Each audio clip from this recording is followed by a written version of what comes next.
Ini alhamdulillah kita belajar kitab Matan Safinah bin Najah. Safinah itu maknanya kapal, Najah itu An-Najah. Siapa yang tahu arti An-Najah? Lihat Google. Najah apa? Najah itu berhasil atau sukses. Itu Najah. Faiz, Najah. Terus falah. Itu banyak bahasa, cuman lari maknanya tidak jauh. Jadi kapal yang membuat kita ini bisa sukses, membuat kita ini bisa berhasil dalam apa? Dalam melaksanakan daripada syariat. Safinatun Najah ini kitab yang dikarang oleh Syekh Salim bin Ismail Al-Fadlani atau bin Samir. Beliau ini makamnya masih banyak khilaf. Cuman kebanyakan mengatakan makamnya ada di Tanah Abang, Jakarta. Makamnya daripada pengarang kitab Safinatun Najah. Cuma masih ada yang mengatakan di Hartobun. Ini kitab sangat luar biasa, pendek, tipis, tapi bisa membuat kita lebih baik dalam ibadah. Amin. Amin. Amin.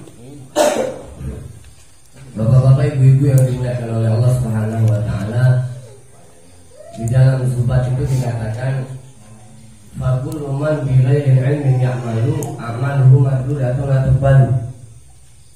Dalam kitab Zubat itu dikatakan setiap faqul man bi ghairi ilmin ya'malu, setiap perkara dalam kebaikan yang dilakukan oleh seseorang manusia tanpa bighairi ilmin ya'malu, tanpa dia tahu dasar hukumnya. Dia melakukan sholat 5 waktu, zakat, puasa, tapi nggak tahu hukumnya, nggak tahu daripada ajarannya. Sholat itu ada nanti fardunya sholat apa, ada nanti dalam makruhnya sholat itu apa, ada yang membatalkan sholat apa. Kalau nggak tahu, ya sholat itu sama saja hanya sekedar melaksanakan kewajiban. Tidak ada ganjaran yang plus untuk dirinya. Akmaluhu bakal dikatakan akmaluhu mardudatun la tuqbalu. Amalnya itu mardud la tuqbal, terputus dan tidak diterima. Makanya pentingnya bagi seseorang manusia yang dikatakan oleh Rasulullah, qalibul ilmi fardun ala kulli muslim wa fi riwayah al-muslim. Menuntut ilmu itu wajib bagi seluruh umat Islam. Supaya apa? Ibadahnya benar, ibadahnya ini tidak salah, ibadahnya ini benar-benar yang dilakoni, yang mana di situ telah dibawa dalam syariat Nabi Muhammad Sallallahu Alaihi Wasallam. Sholat tuh yang penting aku sholat, enggak. Jangan begitu cara kita sholat. Saya mau sholat dengan melakukan semua kewajiban yang ada di dalam sholat. Nah kalau sholat di bawahnya ada najis, ya nggak sah sholatnya. Nah kalau sholat pakaiannya nanti ada kena najis, ada bolong misalnya, atau kita pakai kainnya bolong yang kasat mata, nggak kena kasat mata, berarti kan kasful Allah, terpandang awatnya, nggak sah sholatnya. Nah, makanya kalau perempuan nanti kebiasa pakai jilbab ininya begini, kalau sholat nanti begini juga, ya nggak sah sholatnya. Nggak boleh. Ada tata cara di dalam kita menyembah Allah Subhanahu wa ta'ala. Makanya akhlak dan adab itu berbeda. Kalau adab itu didapati dengan belajar, akhlak itu di situ tadi letaknya seseorang ketika dia tahu bagaimana caranya dia menyembah Allah. Akhlak itu khaliq, kembali kepada Sang Pencipta yang memberikan kita sesuatu yang lebih di dalam diri kita, yang mempunyai adab atau akhlak yang sangat mulia, yang mencontoh daripada Nabi kita, Nabi Muhammad. Akhlak itu memang didapatkan dari ibadah kepada Allah. Dengan ibadah, dengan semakin tinggi tingkat ibadahnya, dia semakin tinggi tahu kadar batas dirinya ini manusia siapa. Saya ini manusia mulia atau hina. Saya ini manusia pintar atau bodoh. Saya ini manusia baik atau buruk. Dia akan lebih tahu dalam dirinya ini apa yang ada di dalam dirinya sendiri, dia yang tahu. Manusia itu yang tahu diri dia itu hanya dia sendiri, nggak ada orang lain yang tahu. Orang lain itu hanya bantuan kita untuk mengetahui kalau kita ini membawa kotoran di belakang. Kita tidak bisa lihat. Kalau di pundak ada kotoran, kita tidak bisa lihat ada kotoran di belakang. Yang memberitahu kita siapa? Itu saudara kita yang bernama Muslim. Memberitahu kita, makanya Muslim, akhul Muslim, Muslim sesama Muslim itu saudara. Kalau saudaranya ada kotoran di belakang, dia kasih tahu. Misalnya namanya siapa? Yadi itu. Ada yang namanya Yadi nggak sih? Yadi. Itu ada kotoran di pundakmu dibersihkan. Nah, jadi saudara sesama Muslim itu tidak mau melihat saudaranya itu tadi kalau bawa kotoran atau dalam hal yaitu dia itu tergolong ke dalam tempat misalnya maksiat ataupun yang di situ tidak ada ridho yang Allah Subhanahu. Nah, disinilah wajibnya kita untuk memperdalam daripada ilmu atau belajar yang namanya ilmu agama. Kita tabarukkan sedikit. Bismillahirrahmanirrahim. Nawaitu ta'allum wa ta'lim naf'a wal ifada wal istifada wal hadda ala tamasuki bi kitabillahi wa sunnati rasulih wa du'a ala al-huda wa dalalatan al-khair. Ibtida'a bi wajhillahi mardati wa qubli wa tabaraki subhanahu wa ta'ala. Rabbi shrah li sadri wa yassir li amri wa hlul 'uqdatam min lisani yafqahu qawli. Amin. Allahumma amin. Bismillahirrahmanirrahim. Diawali. Nah, ini semua kitab daripada para ulama kita yang bermazhab Syafi'i ataupun yang enggak, kebanyakan diawali dengan bismillah. Pasti diawali dengan bismillah. Tidak mungkin tidak diawali dengan bismillah. Karena apa? Dikatakan oleh Rasul sallallahu alaihi wasallam, "Kullu 'abdin bi balin la yad'una bi bismillahirrahmanirrahim fa huwa abqa." Wa fi riwayat fa huwa abqa. Setiap sesuatu hal yang baik tidak diawali dengan bismillahirrahmanirrahim, maka dia terputus. Terputus atau agto. Nah, itu agto itu terputus. Agto itu atau tidak diterima. Coba, kita ngelakuin ibadah dalam sholat, tapi kita nggak bismillah. Dalam yang kita belajar harus memakai bismillah. Bismillah salah satu dari rukun Fatihah. Membaca Fatihah di dalam sholat hukumnya apa? Wajib. Nah, kalau orang nggak tahu, sholat aja penting saya rukuk, sujud, naik lagi rukuk, sujud, naik juga. Itu caranya sholat. Makanya di sinilah kita harus belajar. Pasti semua daripada ulama itu mengawali dengan bismillah dan setelahnya alhamdulillah. Mungkin ya. Nah, ini sangat luar biasa. Bahkan dikatakan oleh Rasul sallallahu alaihi wasallam, saat Jibril itu datang kepada Rasulullah, yang pertama diucapkan oleh Jibril kata bismillah. Bismillahirrahmanirrahim. Itu di dalam kitab Darul Qutni. Itu dan Ibnu Umar radhiyallahu taala anhu yang daripada mengesahkan atau menjadikan sahih daripada hadis tersebut. Jadi setiap Jibril itu datang sama Rasul, yang diawali oleh Jibril Bismillahirrahmanirrahim. Makanya ulama banyakan kalau mau ceramah sebelum salam apa? Bismillahirrahmanirrahim. Yang dicontoh baik atau baik? Tidak salah. Bismillah ini mempunyai makna. Bismillah ini mempunyai sir di dalam Bismillahirrahmanirrahim ini mempunyai makna yang sangat dalam. Kalau kita bahas Fatihah, Fatihahnya saja Bismillahnya ini, insya Allah 2 kali pertemuan ini belum selesai. Kalau Bismillahnya saja. Jadi di dalam huruf ba itu sendiri mempunyai sir, di dalam huruf sin sendiri mempunyai sir, di dalam huruf mim sendiri mempunyai sirnya sendiri masing-masing. Nah, makanya kita belajar supaya tahu daripada faedahnya. Faedatu qala An-Syafi'i fi tafsir ila al-kutub munazzala minas sama'i ila dunya mi'ata wa arba'a suhuf. Situna wa suhuful Ibrahim, talatuna wa suhuful Musa qabla Taurat. Ila akhir daripada kitab. Arti makna basmalah yang termuat di dalam huruf awalnya dengan ba, menurut daripada Syekh Ibrahim di sini dikatakan dalam kitab Jawharut Tauhid dikatakan di sini apa? Bima syaa Allahu kana atau wa bima syaa dikatakan di sini wa bima syaa lam yasha lam yakun. apa yang dikehendaki oleh Allah Subhanahu wa taala, apa yang diinginkan oleh Allah, apa yang ingin diwujudkan oleh Allah Subhanahu wa taala pasti akan wujud. Ada juga yang mengartikan bagaimana isyarat dari bi ini kana makana wa bi yakunu ma yakunu. Jadi ada yang mengatakan ba ini benar-benar maknanya pengharapan. Pengharapan dengan menyebut nama Allah. Padahal ba ini kalau dikatakan di nahwu huruf harfu jar. Harfu jar. Tapi maknanya di dalam bismillah sendiri banyak. Ada pengharapan kepada Allah Subhanahu wa taala dan juga ada di sini dikatakan wal ba biha Allah wasin sana Allah wal mim majadallahu wa qila al ba buka taibin wasin sahwal ghafilin wal mim maghfiratuhu lil mudnibin. Ba itu maknanya keagungan Allah Subhanahu wa taala. Sin tadi yang kita baca di dalam bismillah itu maknanya kemegahan Allah. Dan mimnya maknanya kemuliaan Allah. Setelah itu baru bismi. Makna daripada bismi. Belum Allah, belum lagi Ar-Rahman, belum lagi Ar-Rahim. Ya habis selesai daripada Fatihah, ya tidak selesai nanti kalau kita bahas itu.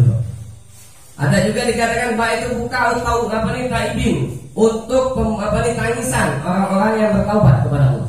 Ba awal daripada ba bismillah. Jadi orang kalau mau taubat juga kepada Allah diawali dengan bismillah.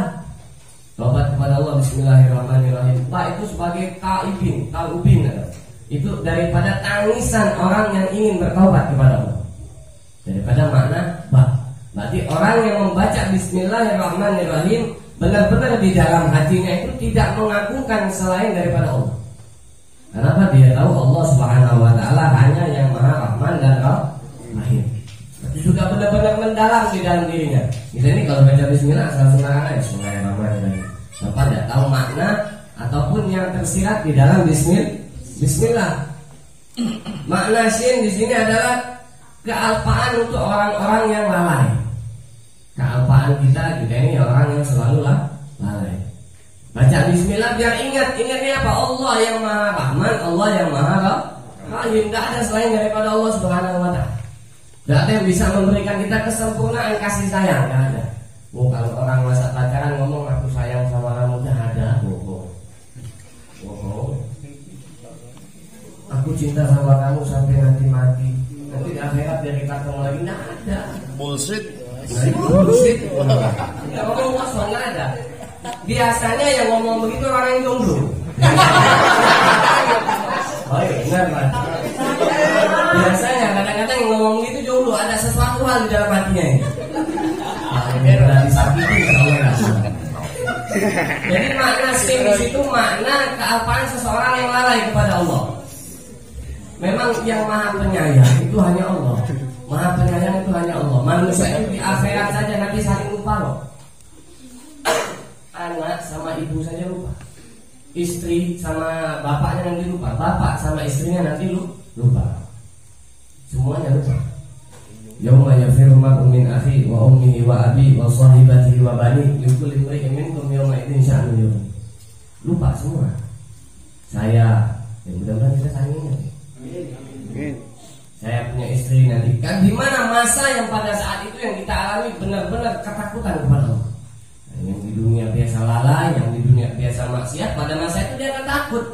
Sehingga apa? Dia nggak ingat lagi siapa orang tuanya, dia nggak ingat lagi siapa kakaknya, dia nggak ingat lagi siapa bapak ibunya, dia ingat lagi. Yang dia ingat apa? Keselamatan untuk dirinya sendiri. Pada saat itu Allah benar-benar murka dan semurka-murkanya Allah Subhanahu wa taala. Jadi orang ngomong aku sayang sama kamu, shit ya. Yang Maha Pengasih dan Maha Penyayang hanya Allah Subhanahu wa taala. Nggak ada kalau orang ngomong aku sayang kamu itu bullshit benar. Aku kasih sama kamu itu bullshit benar. Hanya Allah. Coba saya mau tanya. Kita ini merasakan atau enggak kasih sayangnya Allah Subhanahu wa taala? Ya itu harus kita rasakan. Orang kalau baca bismillah dengan dia mendalami makna, dia harus merasakan kasih sayang Allah yang Allah berikan pada diri. Kita maksiat tidak lalai setiap hari pasti mata ataupun ya telinga. Mata untuk mungkin melihat seseorang dengan pandangan hina ataupun melihat seseorang dengan pandangan syahwat, tidak dosa. Telinga dengar ngomongin kejahatan orang lain, keburukan orang lain, atau fitnah orang atau segala macam dengerin gosip udah dapat dosa. Iya.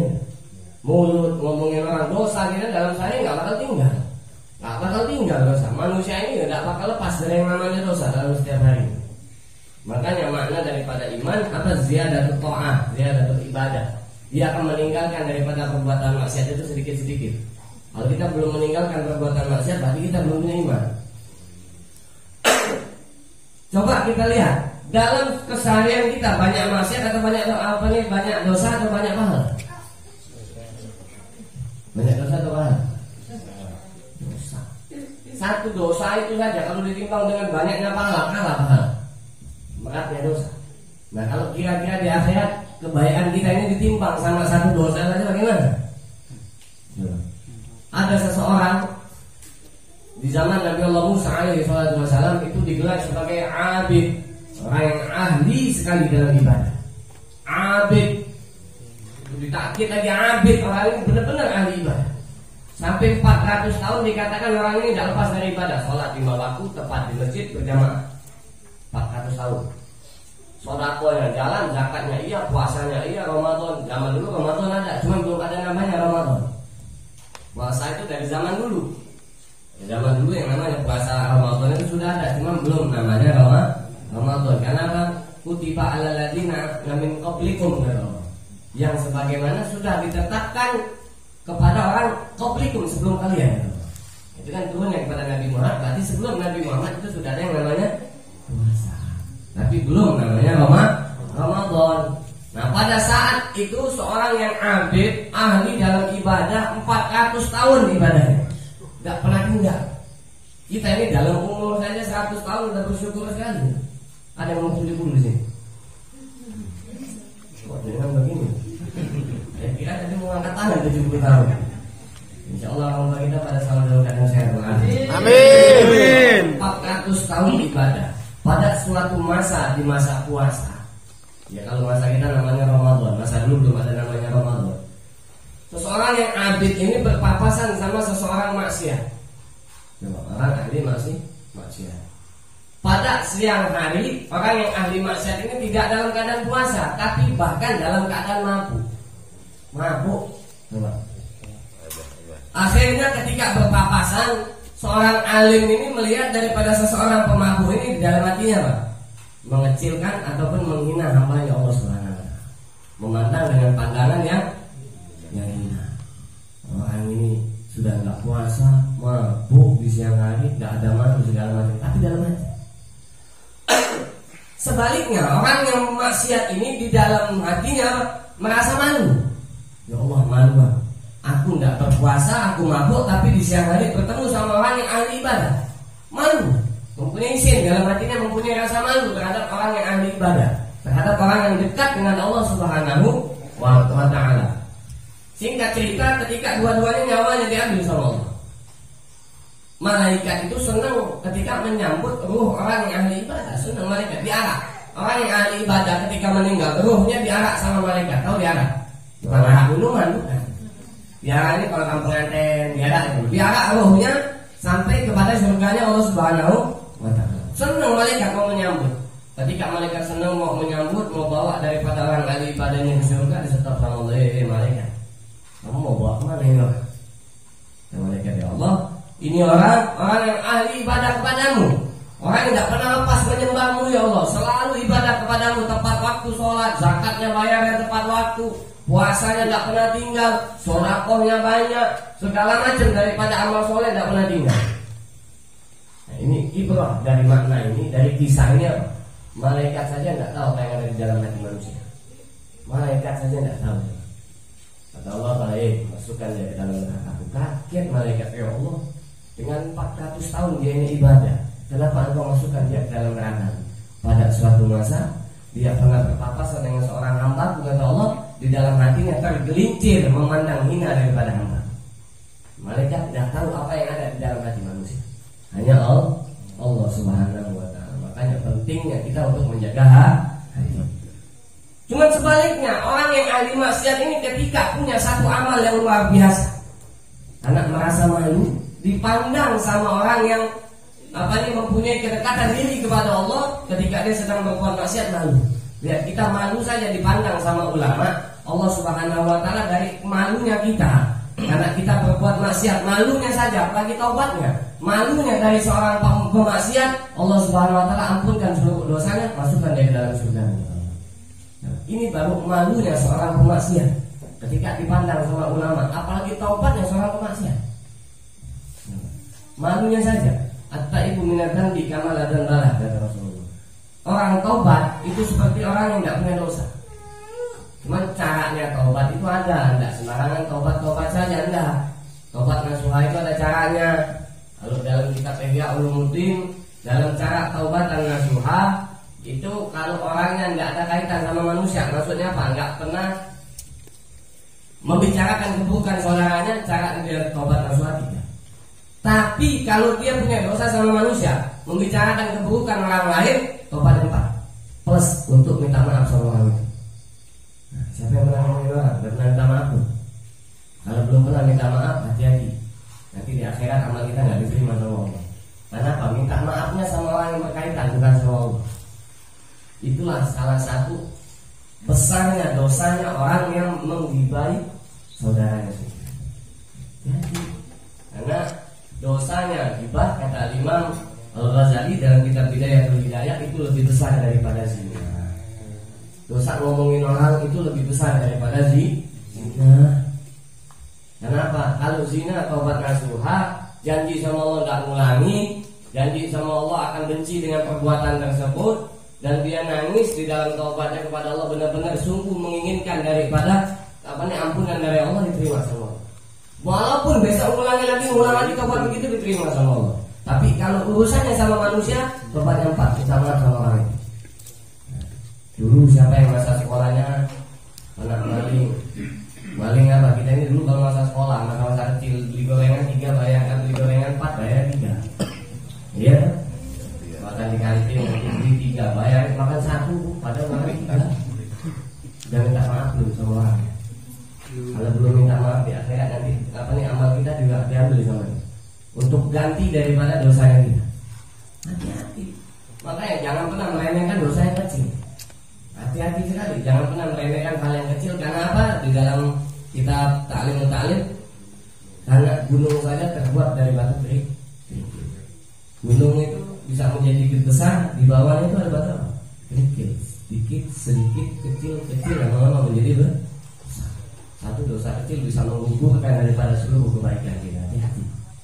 Jadi benar-benar di dalam sin tersebut ialah daripada kealpaan seseorang yang lalai kepada Allah Subhanahu wa taala. Mim yaitu maghfiratuhu lil mudznibin. Di sini dikatakan ampunan untuk mereka yang bertaubat daripada dosa. Banyak-banyak bertaubat memang kita dalam setiap harinya kepada Allah Subhanahu wa taala daripada dosa. Setiap hari jangan pernah taubat, jangan pernah lupa taubat. Setiap hari selalulah mengucapkan taubat, dan selalulah kita itu benar-benar menginginkan daripada maghfirahnya Allah Subhanahu wa taala.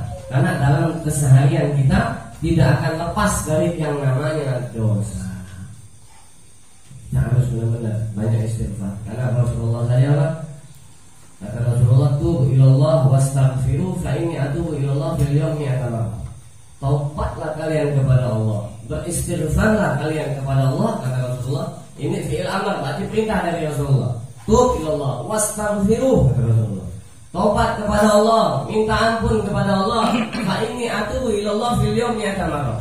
Karena sesungguhnya aku, kata Rasulullah, fil yawm, fa inni atubu ilallah, karena sesungguhnya aku bertaubat kepada Allah dan beristighfar kepada Allah dalam satu hari ini atamam 100 kali.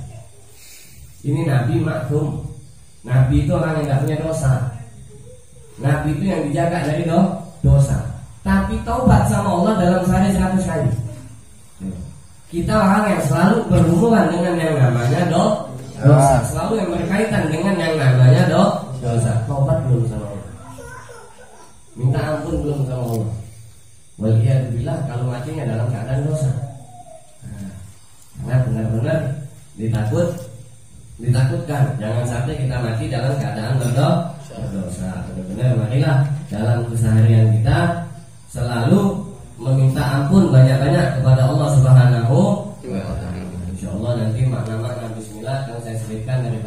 selesai pembahasan yang lain. Nah kalau saya bahas khusus Bismillah yo, nah, selesai. Ini sampai jam berapa? Jam 1 ya. Jam 1. Saya ngomong sama Jangki. Bismillah, alhamdulillahirabbil alamin wa bihi nasta'inu ala umuri dunya waddin. Wa sallallahu ala sayyidina Muhammadin khatamin nabiyyin wa ala alihi washabihi ajma'in wa la haula wa la quwwata illa billahil aliyyil azim. Dengan menyebut nama Allah Subhanahu wa taala di sini dikatakan yang Maha Pengasih lagi Maha Penyayang, dan segala puji kepadanya hanya kepada Allah Subhanahu wa taala, Tuhan semesta alam. Dan kepadanya jugalah kita memohon daripada pertolongan atas segala perkara dunia dan akhirat. Dan juga tidak lupa sholawat serta salam semoga selalu tercurah kepada baginda agung Nabi Muhammad sallallahu alaihi wasallam, penutup daripada para nabi, juga terhadap daripada keluarganya, sahabat sekalian, dan tiada daya upaya kecuali dengan pertolongan Allah yang Maha Tinggi lagi Maha Perkasa. Kita bahas masalah pertama, sedikit saja masalah pertama yang kita bahas. Ini rukun di dalam Islam ini. Semuanya Islam yang di sini, tak? Islam. Islam yang kita di KTP itu apa? Kalau Islam yang di KTP nanti di akhirat masuk surga KTP-nya, bukan kita ya. Islam itu terdiri daripada 5. Islam terdiri daripada 5 tiang yang memang harus dilakukan dan wajib dilakukan oleh orang yang mengaku dirinya Islam. Dalam 5 ini membangun benteng yang kuat di dalam hati manusia, sehingga kalau 5-nya ini benar-benar dijalankan, barulah nanti orang Islam ini akan sedikit demi sedikit melakoni yang namanya iman. Jadi orang Islam belum tentu beriman. Orang Islam belum tentu orang yang beriman, tapi orang beriman sudah pasti orang Islam. Karena orang yang beriman dia sudah melaksanakan daripada seluruh rukun Islam. Orang yang Islam belum tentu melaksanakan rukun iman. Jangan rukun iman, rukun Islamnya saja belum tentu. Lah iya toh, kita Islam. Sholat lima waktu kira-kira bolong-bolong kan enggak? Bolong. Kira-kira Pak Bu, kita jalan pakai baju bolong enak enggak? Enak. Enggak bisa dipakai. Di akhirat kita ngadep Allah dengan apa yang bolong? Dengan rukun yang memang nanti akan menjadikan kita ini Islam di hadapan Allah, ataupun seseorang hamba yang benar-benar mengakui Allah sebagai Tuhan. Nah kalau orang ngakuin Allah sebagai Tuhan, perkara ini tidak akan ditinggalkan oleh dirinya. Kenapa? Dia sudah menjadi orang Islam yang dipilih oleh Allah supaya menjadi orang yang selamat. Bersyukurnya dengan melaksanakan perkara. Allah tidak minta kita ini sujud sampai 6 jam dah. Iya tuh, kalau sujud sampai 6 jam, darahnya di sini semua, tiap hari jadi tukang pemarah gitu. Tidak disuruh sama Allah. Allah tidak nyuruh kita sedekahlah kamu dengan semua hartamu dah. Dah. Allah tidak nyuruh kita zakatlah kamu dengan semua hartamu. Tidak, zakat aja cuma 2,5% kok. Zakat mah tidak semuanya kok zakat. Tapi kalau kamu mau menjadi orang Islam kata Allah, lakukan 5 perkara, 5 saja. Tidak banyak dan tidak menyita waktu kita dalam keseharian. Yang pertama dalam rukun iman apa? Rukun Islam apa?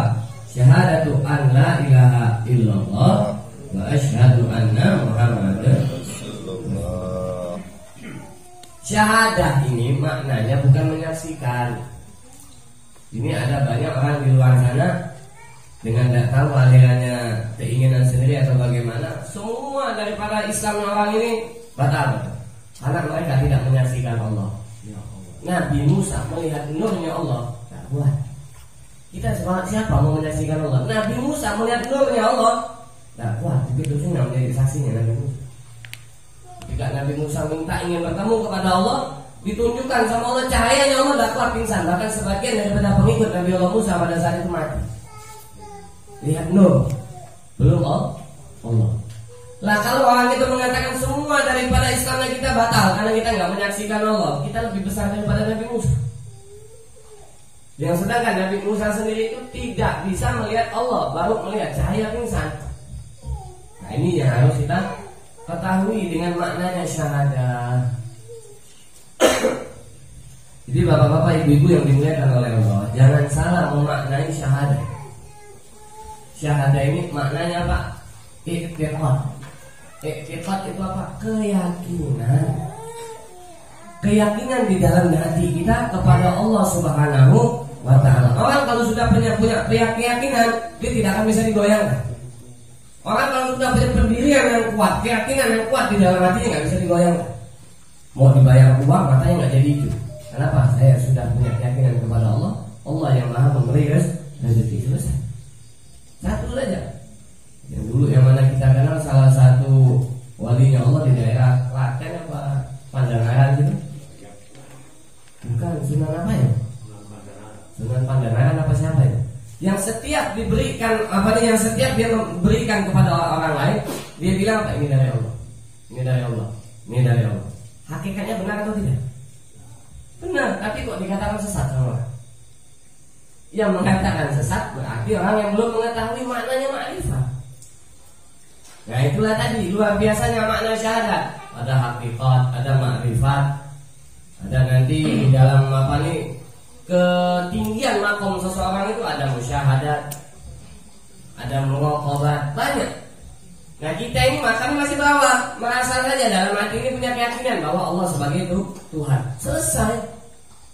Dan tidak menyebutkan Allah di dalam hati. Itu salah satu kewajibannya yang tidak boleh harus tidak boleh kita lakukan. Kita sudah punya keyakinan dalam hati bahwasanya Allah sebagai Tuhanku, tidak boleh punya keyakinan yang lain di dalam hati kita bahwasanya ada yang lebih besar daripada Allah. Itu berarti tergolong daripada yang namanya musyrik. Nah, dosa yang tidak diampunkan oleh Allah salah satunya dosa musyrik. Tidak boleh. Jadi maknanya syahadat itu gampang. Punya keyakinan kepada Allah di dalam hati kita bahwasanya Allah sebagai Tuhan. Selesai. Tidak ada yang bisa menggoyangkan hal keyakinan kita. Orang kalau sudah punya pendirian, punya keyakinan, apapun yang harus yang mau digoyangkan pada dirinya tidak akan bisa. Mau diajak ke sini, misalnya orang ini senangnya maulidan misalnya, mau diajak dia ke tempat yang lain supaya maulidnya dia nggak jalan, nggak bisa. Kenapa? Sudah punya keyakinan di dalam maulid. Saya kalau datang maulid hati saya tenang. Saya kalau datang maulid semua masalah saya kelar, semua masalah saya selesai. Karena apa? Sebuah keyakinan bisa memberikan dampak yang luar biasa kepada seseorang. Anda punya keyakinan dalam Fatihah, ketika Anda sendiri sakit baca Fatihah dalam air bisa jadi sembuh. Nanti datang ke Habib, ke Kiai, misalnya Kiai, saya sakit minta doa. Kenapa bisa sembuh? Keyakinan kita kepada Kiainya, keyakinan kita kepada habaibnya. Dengan keyakinan kita kepada mereka, akhirnya Allah berikan dampak yang istimewa kepada kita. Air itu bisa menjadi obat. Ada kisah seseorang perempuan yang sangat yakin dengan bacaan bismillah. Segala sesuatu halnya tidak akan dia luput dari bismillah. Mau duduk dia bismillah, mau berdiri dia bismillah, mau makan dia bismillah. Kita ini mau makan bukan bismillah, main HP. Sambil makan main HP. Beda enggak? Mau tidur main HP, bangun tidur yang dicari HP. Kamar mandi sekaligus bawa HP. Sekaligus nanti kalau dalam kubur bawa HP. Bisa video call sama Joy. Tidak ada yang namanya kita ini tidak punya keyakinan kepada bismillah. Makanya kadang yang membuat daripada rukun Islam yang lainnya itu tidak terlaksana. Karena rukun yang pertama ini sendiri kita belum fondasikan di dalam diri kita. Nah syahadah ini fondasi dari rukun yang lain. Kalau syahadah ini sudah kuat, fondasinya ini kuat, maka mau dibuat tiang apa ini namanya? Ya tiang lah atau segala macamnya, insya Allah kuat. Fondasinya pun sudah kuat, insya Allah orang mau naik di atas rami nggak bakal jatuh. Mau banyaknya godaan kepada dirinya tidak akan bisa terikut dengan godaan tersebut. Kenapa? Punya pendirian yang kuat, punya keyakinan yang sangat kuat. Makna syahadah nanti ada di sini. Maknahu syahadat makna asyhadu an la ilaha illallah, maknahu ta'kid anna Allah subhanahu wa ta'ala wahidun la syarika lahu wa la mislu dzalik dan segala macamnya wala syibhalahu. Maknanya Allah itu satu. Dalam hati kita tidak ada yang lain kecuali Allah subhanahu wa ta'ala. Selesai. Itu saja jadi maknanya. Nah, jadi buatlah fondasi itu dalam hati kita, fondasi keyakinan yang kuat kepada Allah subhanahu wa ta'ala, sehingga daripada yang lain ini, tiangnya ini akan menjadi kuat. Orang kalau dia ini sholatnya benar-benar bolong-bolong, berarti dia belum punya keyakinan yang besar pada Allah. Dia nggak yakin Allah ini ngasih dia rezeki. Dia nggak yakin Allah ini yang mematikan dia. Dia nggak yakin Allah yang menghidupkan dia. Sehingga apa? Dia nggak takut dengan dosa yang meninggalkan hal yang lainnya. Kalau dia punya keyakinan yang kuat, punya fondasi yang kuat, maka dia akan takut fondasi ini rubuh. Bagaimana caranya dia buat yang kuat sehingga fondasinya nggak. Nah itulah daripada maknanya syahadah kepada Allah Subhanahu wa Ta'ala. Teman orang ini kadang-kadang di luar nyeleneh saja. Saya pernah ditanya sama salah satu orang non muslim, orang kafir, pernah bertanya kepada saya, kamu ini nyembah Tuhan, nyembah Allah, kok kamu ini nyembah dengan yang nggak dilihat? Nah, kalau ya subhanallah, pada saat saya mau menjawab, saya Fatihah tawasul pada guru saya, mungkin yang bantu saya guru saya, bukan saya ini. Bisa ada di mulut saya untuk berbicara itu saya sendiri nggak tahu. Saya cuma ngomong satu, kamu minum susu, minum. Nah, kita minum susu ya setiap pagi bangun tidur, setiap mau tidur katanya. Kamu tahu ada kalsium dalam susu, tahu. Kamu percaya. Tahu ada zat besi, tahu. Kamu percaya. Tapi kamu lihat, kalsium bisa dilihat, zat besi bisa dilihat. Kenapa kita yakin dengan susu? Padahal hal itu sendiri nggak bisa dilihat. Coba siapa yang bisa? Apa nih? Ini nggak ada susu. Ini mineral. Sebenarnya kayak ada manis-manisnya. Apakah ada gula di sini? Nah di sini kan banyak. Daripada minuman ini membuat kita ini segala macam kandungan di dalamnya ada ini segala macam, kita bisa lihat. Yang kita lihat di sini hanya apa? Air putih, bening, tidak ada apa-apa. Tapi bisa menghilangkan dahaga, bisa membuat haus ini hilang. Itulah Allah Subhanahu wa Ta'ala. Bukannya kita menyamakan dengan hal tersebut, enggak. Karena kita hanya bisa menyimpulkan kepada orang yang pemahamannya ini masih pendek. Itu loh, kita aja percaya sama susu yang di situ zat besi, kalsiumnya nggak terlihat. Kita yakinnya sampai minumnya pagi, siang, malam, nggak kayak minum obat. Tapi sama Allah yang nggak terlihat, yang juga memberikan kita daripada manfaat, rezeki, bisa nafas, bisa melihat, bisa ngomong. Kenapa kita nggak mau? Nah, itu jawaban untuk mereka yang suka-suka nyeleneh kalau ngomong. Itu daripada maknanya syahadah kepada Allah Subhanahu wa Ta'ala. Ingat, keyakinan yang kuat tidak bisa digoyangkan. Haruslah kita tumbuhkan keyakinan itu di dalam diri kita. An la ilaha illallah. Kenapa maknanya apa nih? Allah Ta'ala wahidun. Karena di sini an la ilaha illallah. Karena Allah itu satu. Tidak ada sekutu baginya. Tidak ada Tuhan yang lain selain Allah Subhanahu wa Ta'ala. An la ilaha illallah. La pertama la nafi, la kedua la menisbatkan. La nafinya apa? Meniadakan yang lain. Nah, kita ini terkadang masih mempunyai apa di dalam hati kita ini untuk mengatakan kesempurnaan pada makhluk bukan kepada Allah.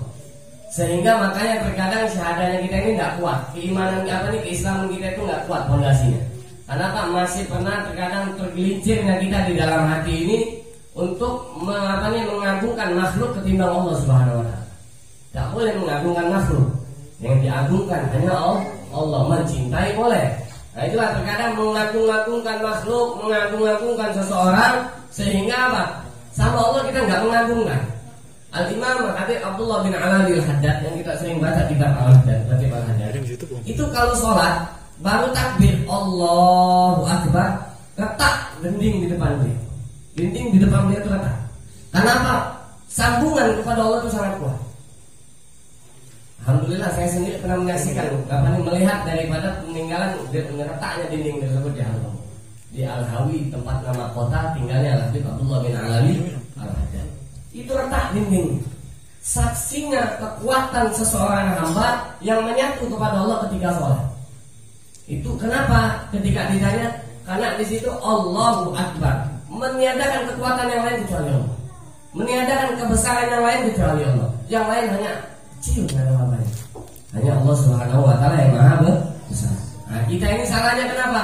Ketika punya masalah, ketika ada sesuatu hal yang berkaitan dengan diri kita, larinya pada manusia terlebih dahulu, bukan kepada Allah. Punya masalah, ngeluh sama manusia. Punya masalah, ngeluh sama manusia. Menggantungkan harapan kepada manusia. Nah, ini salah.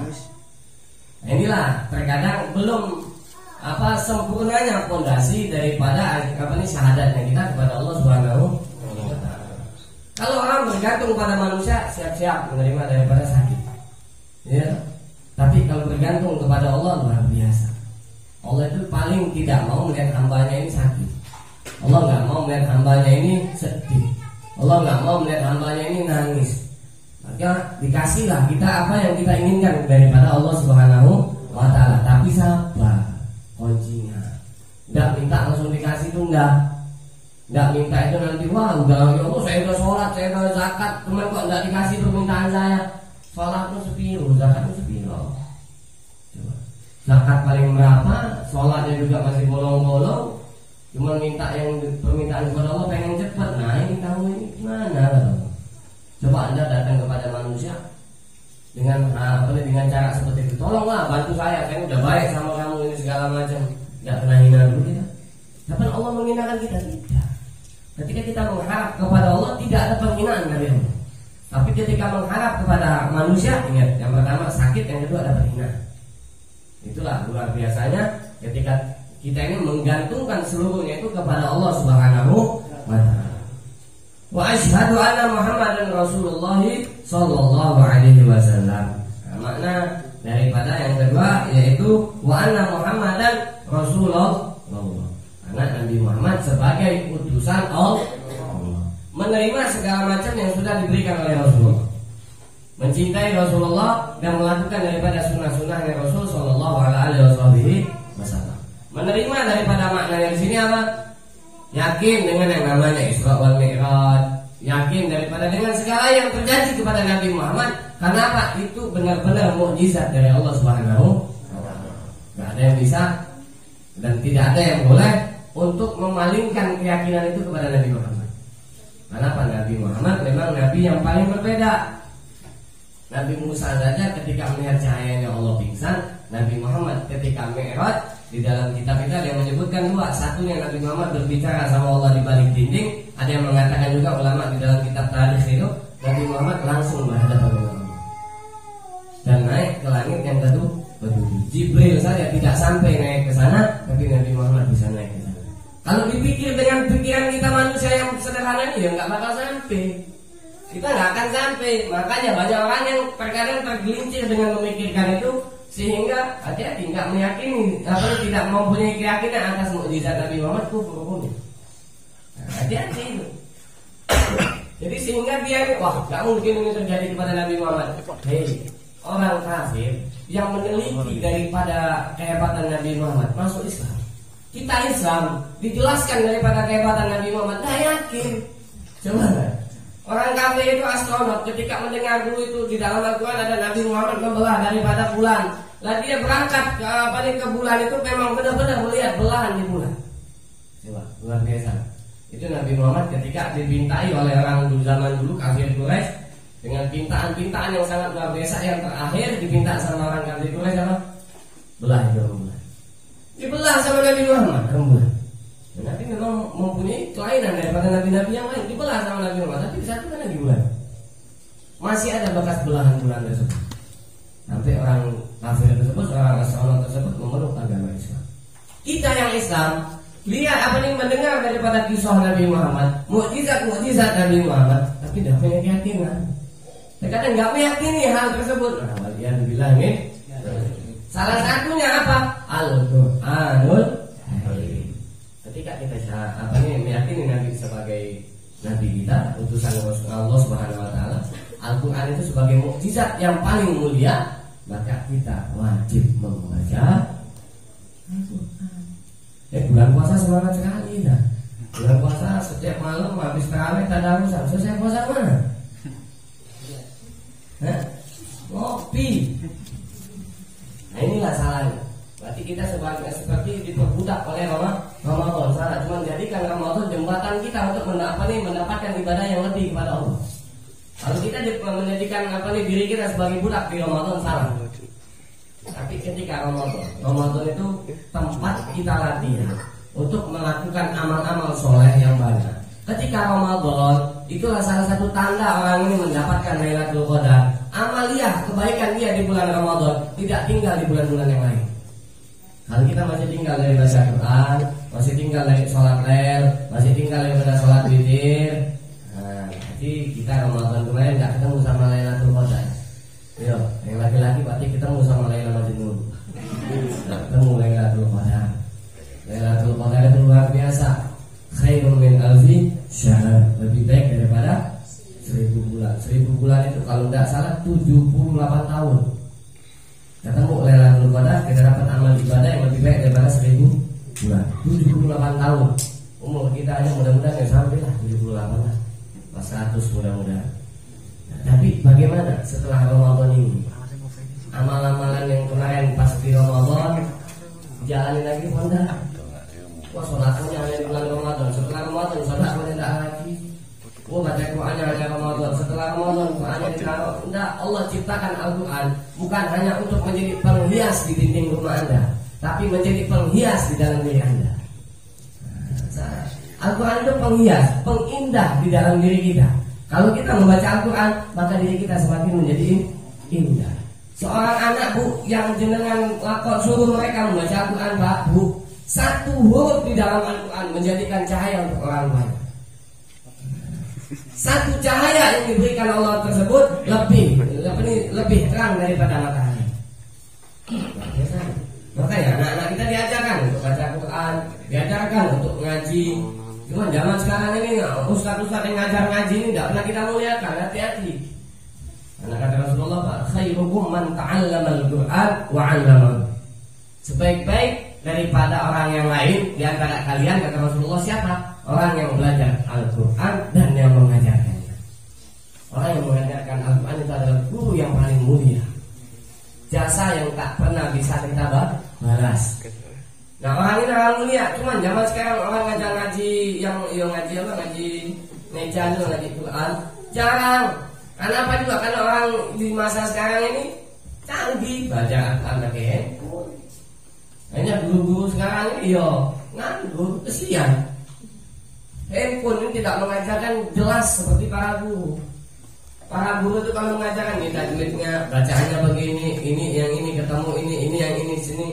Pelajarannya sangat luar biasa. Cuman kita ini canggih, ada handphone yang pakai pena bisa ini membaca Al-Quran segini loh. Ya Allah biha. Jangan sampai kita ini meninggalkan perkara yang baik di bulan Ramadan kemarin dan yang sekarang kita jadi tinggalkan daripada perkara yang baik tersebut. Terus lakoni amal ibadah soleh di bulan Ramadan sampai ketemu Ramadan yang akan datang. Mudah-mudahan kita panjang umur ketemu sama Allah. Amin. Yang kedua kita bahas satu lagi aja.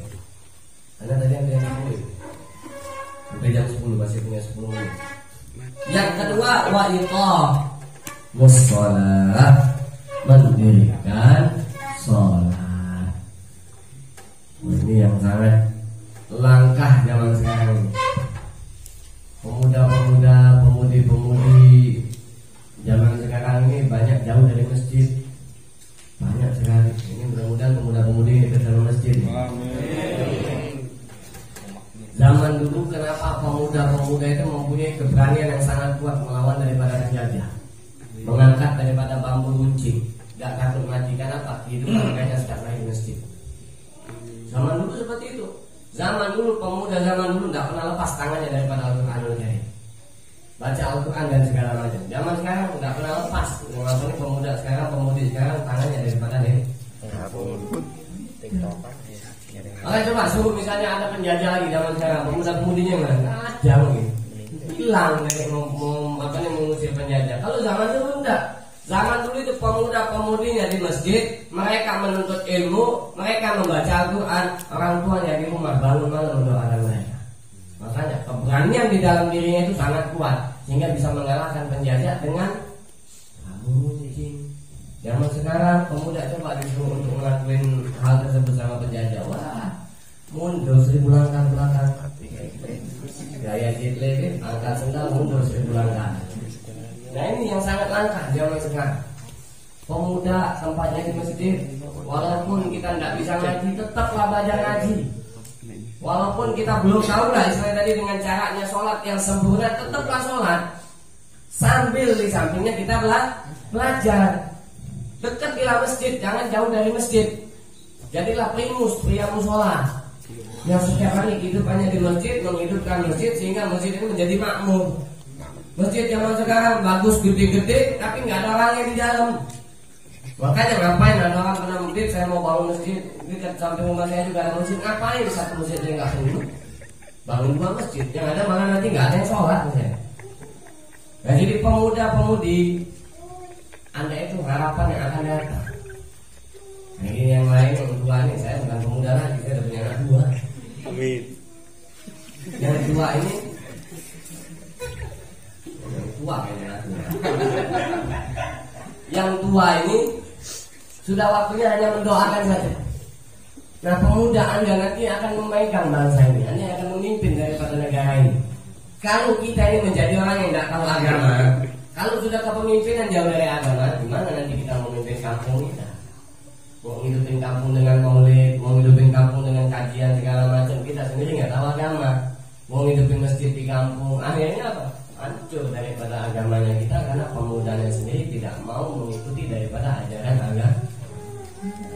Pemuda sekarang lebih senang nongkrong, jangkringan sama teman, ngopi, ngerokok, main ML, main apa, PUBG apa, gaji, ketimbang megang Al-Quran. Anda bayangkan, Anda begadang main ML, atau main PUBG, itu mata itu setiap ini tuh ngeliatnya ke handphone, sampai diajak ngomong sama orang tuanya nggak khusyuk loh. Coba ini orang tua ngajak ngomong anak yang usuk disuruh nanti dulu sebentar lagi nanggung. Sholat dulu nggak sebentar lagi mutlak mati Allah cabut nyawa gimana? Ya Allah masuk dalam berita seorang pemuda mati karena lagi main ML. Coba seorang pemuda meninggal ketika sedang melaksanakan sholat enak nggak? Keren. Lah kalau lagi main PUBG apa nih PUBG atau WP jangan hati-hati, itu bisa menjadikan haram kalau kita meninggalkan ibadah. Bisa menjadi haram permainan tersebut kalau kita tidak menuruti orang tua. Hati-hati.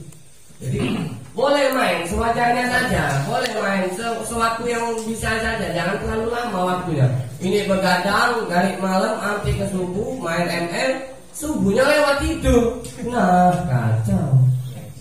Ya nonton bola sampai sudah mau waktunya subuh, selesai bola tidur, subuh masuk lewat.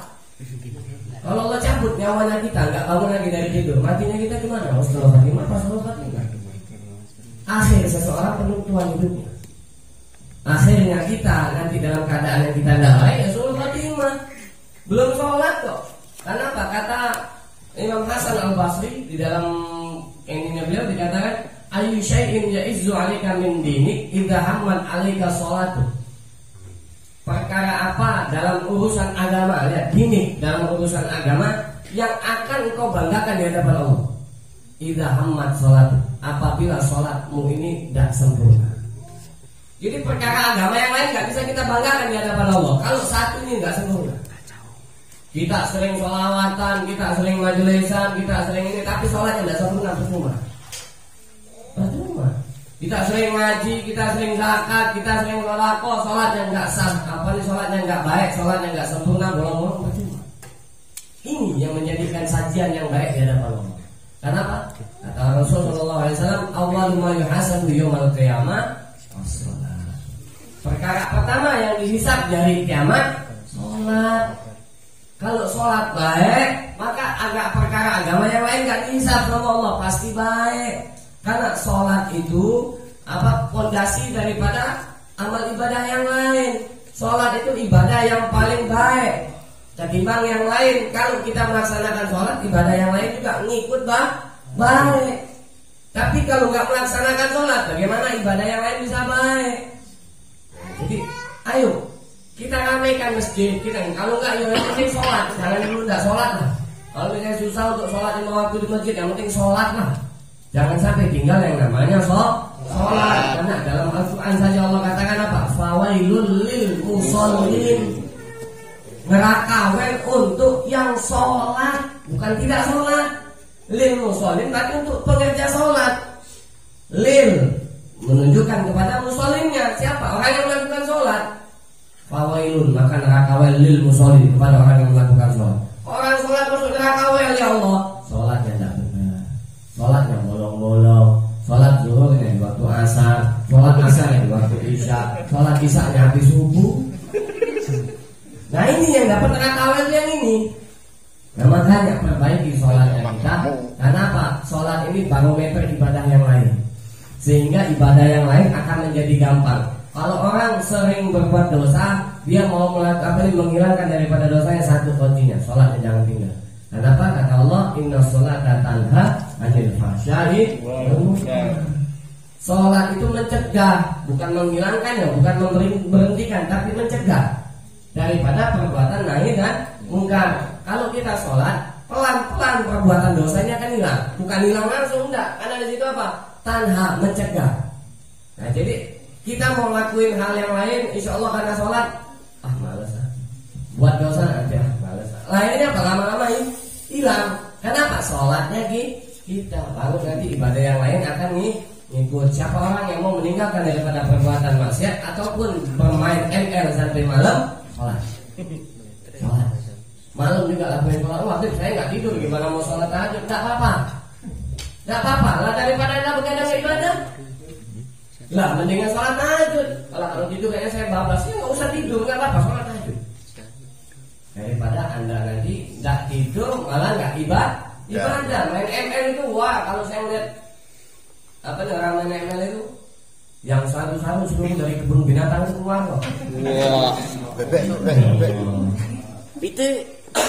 Tapi saya ada punya kenalan seorang santri Ambon aslinya, orang daerah atas sana. Itu kalau kesel, HP itu berapa kali rusak, dibanting. Coba, apakah ini mendatangkan mudarat atau yang lain? Kalau ini mudarat, tinggalkan. Kalau ini tidak baik, tinggalkan. Karena sebaik-baiknya manusia, maka apa? Tarkuhu ma la ya'ni, meninggalkan perkara yang tidak manfaat untuk dirinya. Nah kalau kita orang yang baik, kita orang yang ngerti, tahu ini adalah hal yang tidak manfaat, maka sadarlah, tinggalkan hal tersebut. Kita ini bukan orang yang mabuk, enggak, cuma orang yang belum sadar. Kenapa? Kita masih melakukan perkara yang tidak manfaat. Banyak orang ini, saya sadar nggak mabuk. Bukan orang nggak sadar itu karena mabuk atau enggak. Orang nggak sadar itu dia tahu dia ini dalam keadaan yang salah, tapi ngelakuin itu, saya itu orang yang nggak sadar namanya. Kalau dia sudah sadar, dia akan kembali kepada Allah. Kalau dia sudah sadar, dia akan melakukan sholat. Kalau dia sering masih meninggalkan sholat tapi belum sadar, ya, bukan dari mabuknya, dari bodohnya. Kenapa? Orang itu bukannya orang yang selalu belajar tapi tidak paham, itu orang yang bodoh, bukan. Orang yang selalu ngapal tapi tidak hafal, bukan, itu orang yang bodoh. Orang yang bodoh itu apa? Orang yang tahu itu salah masih dia perbuat, itu orang yang bodoh. Nah, jadi jangan sampai kebodohan ini kita pelihara. Yang dipelihara apa kata kasino kambing. Ya itu kata almarhum kasino yang dipelihara kambing, ya. Biar gemuk bisa dimakan, bodoh buat dipelihara. Nah kita ini apa? Qana'ah bil jahil. Tahu qana'ah? Kecukupan dengan kebodohan kita. Gak mau nambah kepintaran, malah kebodohan kita simpan.